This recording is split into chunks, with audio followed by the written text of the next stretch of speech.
Here's a great question from Harping on Rugby. Actually, it's one of the best questions I've had in a long time.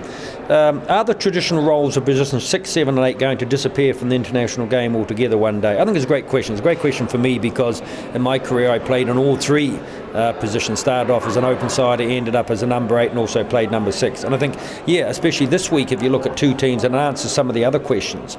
If you look at the two teams, what have we got? We've got Warburton an out-and-out 7, you've got Faletau.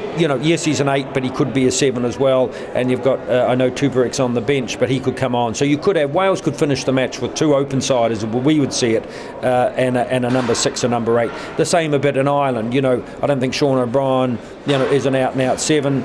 Peter O'Mahony is probably not an out-and-out 7 as well, and Heslip a specialist number 8. So I think that's a really good point. I think those roles have started to disappear, and I think if you looked at the only real traditional number 7s as far as that's concerned, and the funny thing is about Richie McCaw actually ended up playing 8 last year in some of the matches, if you remember, for the All Blacks. So they switch around now. I think that's really, it's a skill level game now, so I don't think those so defined.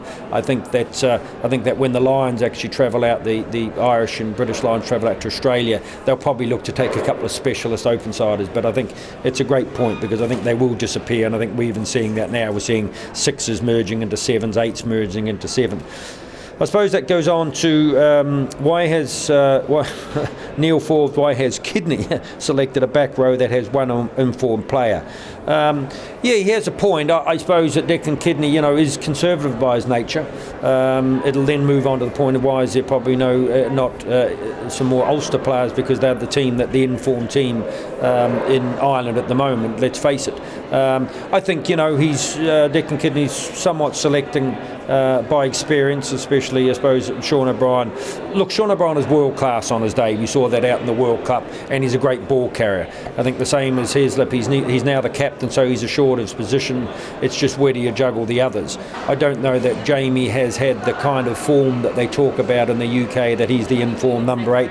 I don't know that he is particularly, but he is now the captain, so he's more or less going to be assured his position if he's given the captaincy. If canKidney has given him that, he feels that he's going to be there week in, week out as the starting number 8. So take him out of the equation, then you're left with with Sean O'Brien. I just think Sean O'Brien on his day, world class. Yes, he hasn't had a lot of rugby, and yes, he's slowly getting back up to form, but he comes in there, But again, and I'd say Peter O'Mahony has done really well. I think he's one of the top ball carriers in Europe, one of the top ball carriers in the Highland Cup. Also gives it, against Wales, gives it a bit of more of that aggressive feel. He likes to get involved.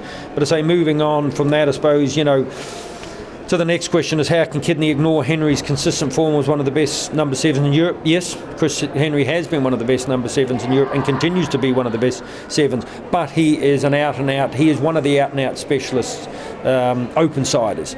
There was an argument that should you put him up against Warburton, but I think what Ireland are trying to do in this game is play to their strength. So I think their strength is going to be, with the likes of McCarthy coming in, is carrying the ball, keeping the ball off the ground.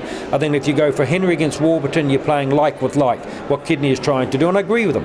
What he's trying to do is saying, okay, this is where we're strong. We've got 6, possibly 7 ball carriers in our side. They maybe only have 2 or 3. Let's try to keep the ball off the ground. Let's try to stop the quick ball from getting out to the back. So I think that's why Henry is not in this particular week. But I think Henry is in the Lion shake-up, and I think he's having a fantastic season. Again, moving on from that, Neil Forbes, why has so many Leinster players been selected and so many Ulster players have missed out, basically, the likes of Ian Henderson, Chris Henry? I think Ian Henderson is a player for the future. I think that he's a great guy to come on as maybe as an impact sub. I think, again, first match-up, I think you've got to give canKidney a bit of a break. You've got to say, okay, he's going to go with the players that he knows, the experience. Chris Henry did a fantastic job in the autumn. We've already talked about him. I wouldn't have had any complaints with him coming in there and moving the others around. I think Ulster, yes, they have reason to be, I suppose, feel a bit aggrieved, a bit like, I suppose, Munster and Leinster have over other years.